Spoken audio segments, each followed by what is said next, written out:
Hello students. In this session we are going to see about thin layer chromatography, which is one of the important techniques of chromatography.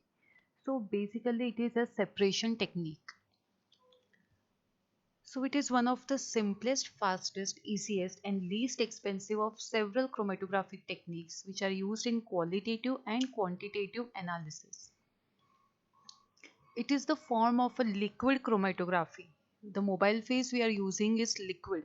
Hence, it is a form of liquid chromatography which consists of a stationary phase, which is a plate or strip coated with a form of silica gel, and the mobile phase which acts as a developing solvent. That is, it helps in the separation of all the components. In TLC, as the name suggests, thin layer chromatography.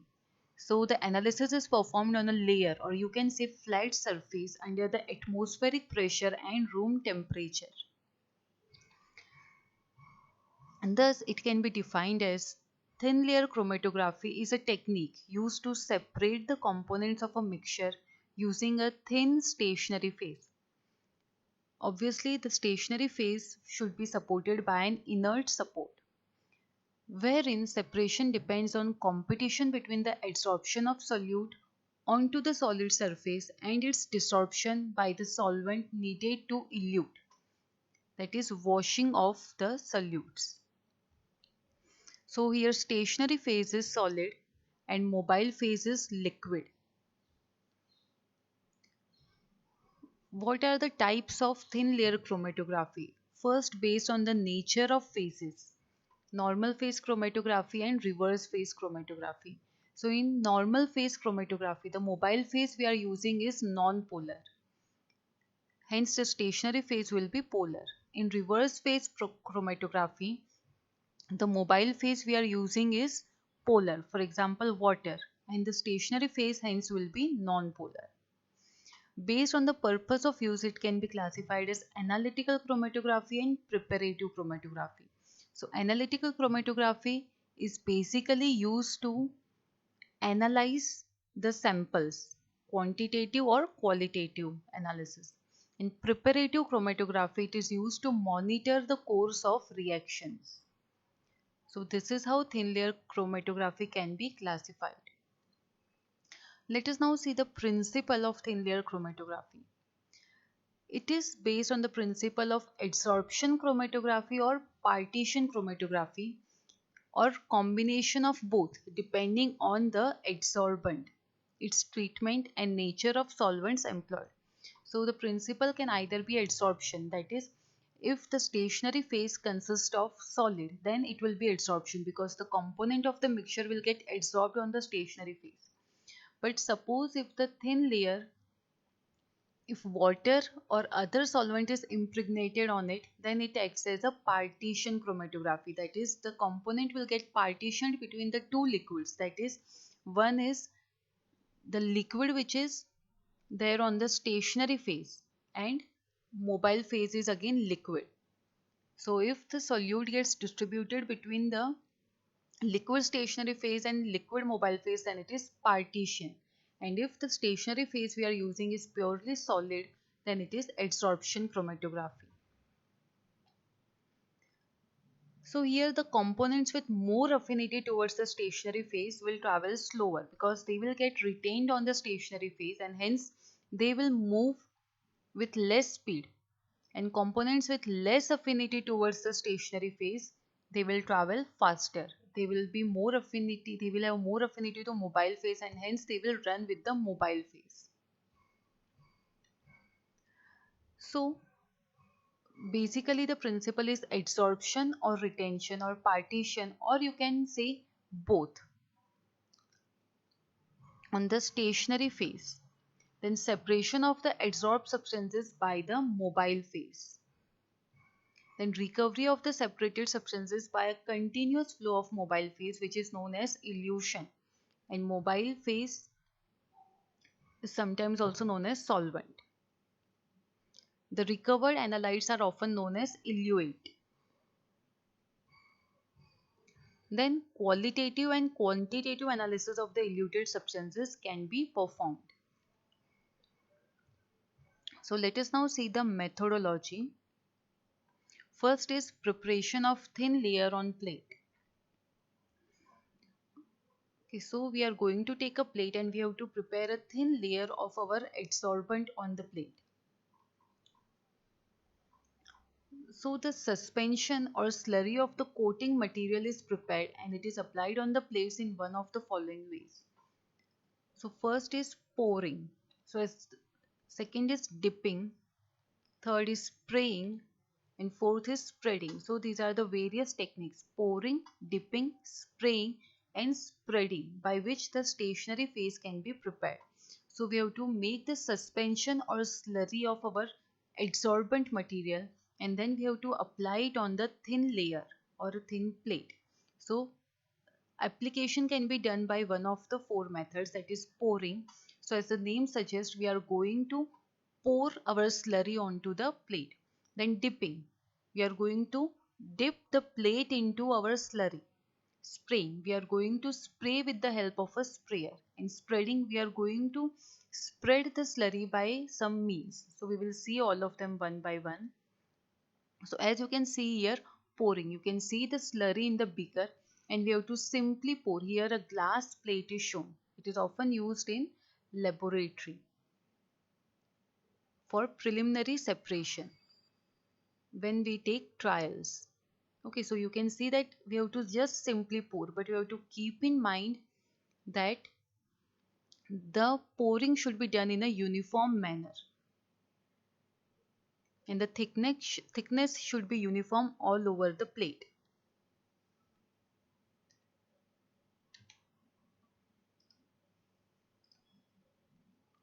So first the plate is kept on the level surface, or you can also put it in hand, but it should be leveled.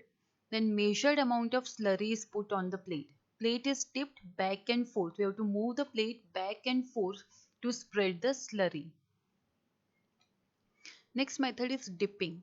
So here plates, we have to take two plates at a time. They are kept back to back. They are dipped in the chloroform or chloroform methanol slurry of the adsorbent. We are using chloroform methanol as they are volatile. So once the plate is ready, they will easily get volatilized. Next technique is spraying. So here small pointer spray is used to distribute slurry on the plates. However, this technique is not used nowadays. Next is spreading. So it has to be done with the help of an applicator. So we have to place the slurry in the applicator. Then this is moved either on the stationary phase or it is held static and plate is pushed or pulled through. So what we can do is, after placing the slurry in the applicator, either we can move our plate. We have to hold the applicator at one position, that is we have to keep it static and we can move our plate for uniform spreading, or we can keep our plate stationary and then we can move the applicator. So these were the methods of plate preparation. Now once the plate is prepared, once the adsorbent has been placed on the plate, next part is activation. Now why is activation important? Because it is necessary to make our plate free of moisture and also to increase the surface area. Now here, as the components are going to get adsorbed on the plate, so adsorption, so the area of the adsorbent is very important. Higher the adsorption, higher the surface area, good will be the adsorption and better will be the separation. So how activation can be done? So plate is dried for 30 minutes in the air. Air drying is done to avoid any development of cracks. So first we will dry our plate in the air and then in the oven for another 30 minutes at 110 degrees Celsius. So this will help in increasing the surface area of our adsorbent. So this drying makes the adsorbent layer active. In order to obtain very active layers, silica gel and aluminum plates can be heated to 150 degrees Celsius for about 4 hours. Next is purification. Sometimes the adsorbent may contain impurities. For example, silica gel G, it contains iron as the impurity. So we need to purify it. Okay, so iron-free layer can be obtained by giving coated and air-dried plates a preliminary development with methanol and concentrated HCl. They have to be taken in the ratio 9:1 volume by volume. Plates are again dried and activated at 110 degree Celsius. So why the purification is necessary? Because if the impurities remain, they will obviously interfere in our separation. Impurities may also get developed on the plate and it will interfere in the analysis. So this is one of the example that silica gel, it contains iron. So first what we will do, the plate which is having the silica gel G. So first we will develop it without application of our sample. That is, we will keep it in the mobile phase containing methanol and concentrated HCl in the ratio 9:1. Then plates are dried and activated again at 110 degrees Celsius. So iron will be washed out. Okay, so we have prepared our plate, we have activated, we have made free from impurities. Now next component is mobile phase. So a mixture of solvents in different proportions is used as mobile phase. We have in previous chromatographies like column chromatography, we have seen the polar and non-polar solvents which can be used as mobile phase. So for TLC also we can use either a single or a mixture of solvent in different proportion is mobile phase. Generally mixture of solvents is used and single solvent is not used. Next is marking on the plate. So after selection of mobile phase, what we have to do? We have to do marking on the plate. This marking is important because it will help us to locate where we had applied sample, because it is very important to calculate the RF values. So a line is marked about 1 centimeter below the top. So this is the line which will show us that up till this we have to run our sample. Also, the small point is marked on either side of the spotting point about 2 centimeter from the bottom. We have to also mark where we have done spotting. Now, it is a common practice that silica is removed for marking. Suppose where we have kept our or spotted our sample, from the sides we remove silica. But this should be avoided because this may lead to tailing or improper movement of mobile phase throughout the plate. So marking should always be done with pencil. Also marking has to be avoided with pen because it contains ink, and while the development the ink also moves along with the mobile phase.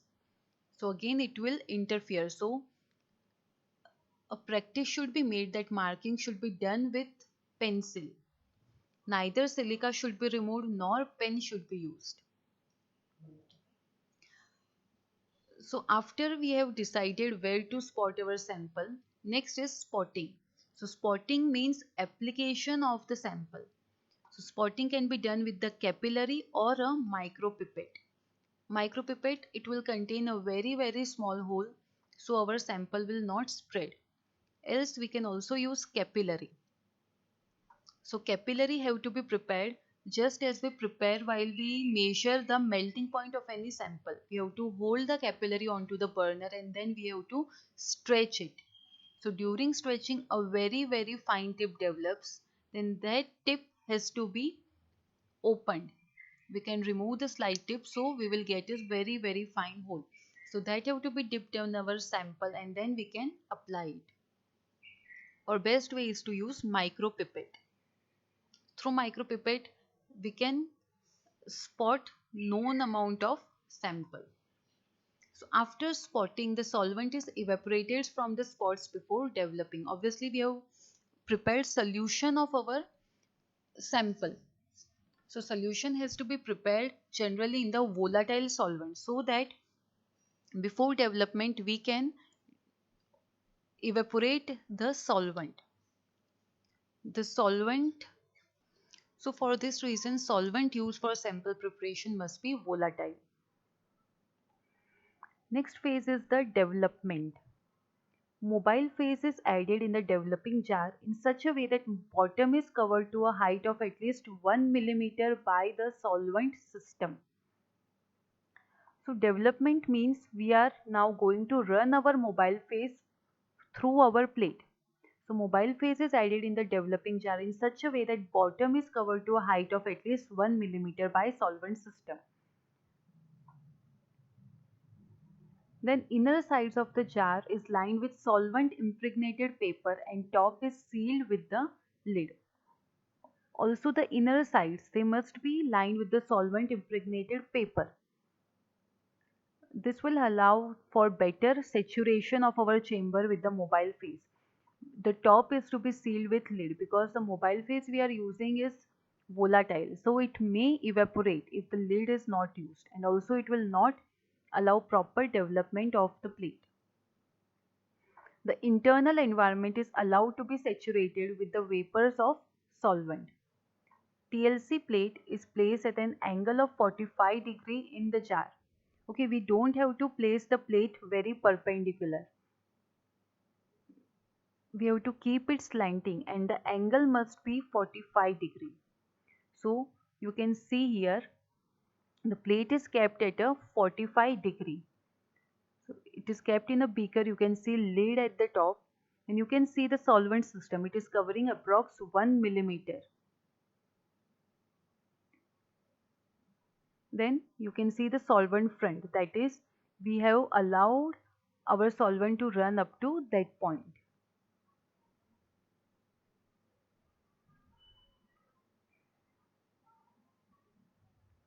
Now this is how the overall development will take place. First we have kept the spot. We have prepared the plate. You can see the spotting with pink color. Then what we have done, we have kept it in a chamber. You can see it contains the solvent. Then we have covered our beaker or chamber. Slowly the mobile phase runs and then you can see the separated components. You can see blue and red. These are the separated components. You can see as the mobile phase runs longer, the separation also increases. So after our mobile phase has run up till the marked position, we will dry it and you can finally see the separated spots. So this is how development is done. So next is drying. After development, as we have seen in the figure, after the mobile phase has reached a proper distance or solvent front, what we will do? We will take out the TLC plate, then we will immediately mark the solvent front and then we will dry it. We will air dry it. So what will happen? The mobile phase will evaporate. After this, the next step is detection. If the substances are colored, they are visually detected easily. But if the substances are not colored, then physical and chemical methods will be needed to detect the spot. So the methods of detecting can also be classified as non-specific methods. For example, iodine chamber method and sulfuric acid spray reagent and UV chamber for fluorescent compounds. So when iodine chamber can be used, the substances which react with iodine and give blue color. So for that iodine chamber method can be used. So first what we will do after the drying of mobile phase and the develop, we will take the developed plate, then dry our mobile phase and then we will keep it in a chamber containing iodine. We will slightly heat it. As iodine is volatile, vapors will be formed and we will get blue spots because the substance will react with iodine and we will get blue spots. Similarly, we can spray sulfuric acid reagent on the plate. So the substances will react with sulfuric acid and color will be formed. Or what we can do, if the compounds are fluorescent, we can visualize them in UV chamber because the spots will appear fluorescent. Then specific method for specific compounds.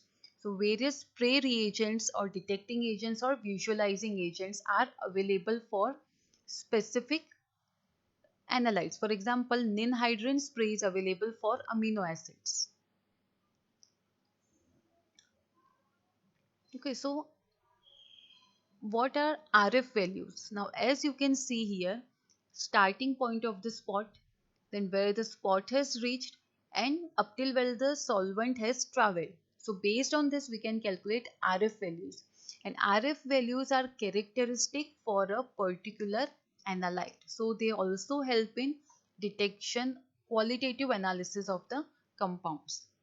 So migration in TLC is described by RF value. What is RF value? It is equal to the distance traveled by the substance divided by the distance traveled by the solvent. So RF values is always between 0 and 1. Obviously, it is the distance traveled by the solute divided by solvent. Okay, so numerator is, obviously it will be smaller as compared to denominator, because solvent front will also always be higher as compared till the length where our spot has run. So its value is always between 0 and 1. It is generally in points. For good separation, RF value of generally 0.7 is preferred. So let us now see the applications. We have seen the principle and methodology. Applications now. So it is used for analysis of pharmaceuticals. It is used for separation of mixture of drug or chemical, then biology of which can be of biological or plant origin. Then identification of drug. Example, amoxicillin, levodopa. Then detection of foreign substances, detection of decomposition products of drug, then determination of vitamin B1 in pharmaceutical products. Next is environmental analysis. It is used for determination of selenium in water and serum. Next is for analysis of natural products. Some examples are determination of essential oil in herbal drugs. Then assay of herbal medicines. Then in food industry, isolation and identification of carotenoid pigments. Then detection of proteins and peptides that are important in cheese ripening. Identification of pesticides and toxins. So this is how they can also be used in the food industry. Also they are used for separation of carbohydrates, vitamins, lipids, proteins, etc. What are the advantages of TLC? As you have seen, it is a simple to use and inexpensive. Very high level of training is not required as the instrumentation is very simple. We have used simple beakers, plates, micropipettes, then oven, etc. So its operation is simple and it is inexpensive. There are little materials needed for TLC. Only the general apparatus which are generally available in lab are required. So once we have found the best solvent, best mobile phase, it can be applied to other techniques such as HPLC. So basically the aim of TLC is to identify the good mobile phase system for our sample. Once we have identified the best mobile phase for our sample, that in which mobile phase combination we are getting better separation, then we can transfer this technique to HPLC, that is high performance liquid chromatography, which requires a very sophisticated instrument. More than one compound can be separated on a TLC plate as long as the mobile phase is preferred for each compound. Solvents for the TLC plate can be changed easily, and it is possible to use different solvents depending on the desired results. So these are the advantages of TLC. Disadvantages: they do not have long stationary phases. The height of the stationary phase is limited. Height of the thin layer is limited, unlike column. In column we can use very long stationary phases, but in TLC this is one of the limitation. So the length of separation is limited compared to other chromatographic techniques. If the lower detection limit is needed, we have to use other chromatographic techniques. Now, it operates as an open system. So factors such as humidity, temperature, they can affect our results. They can affect our chromatogram because in many steps we are using air drying and the system is open to environment. Okay, so humidity and temperature can affect our results. Edge effect. This is one of the main limitation that occurs due to improper saturation of TLC chamber. So if the mobile phase is not allowed to saturate, then we can see the edge effect. Here you can see the edge effect. Curved solvent front. The solvent front will not run in a straight manner. In the second diagram, you can see normal solvent front, which is required or preferred. So here straight line will be there. But in edge effect, due to edge effect, we will have curved solvent front. This occurs when the proper saturation is not done, and obviously this is going to affect our RF value.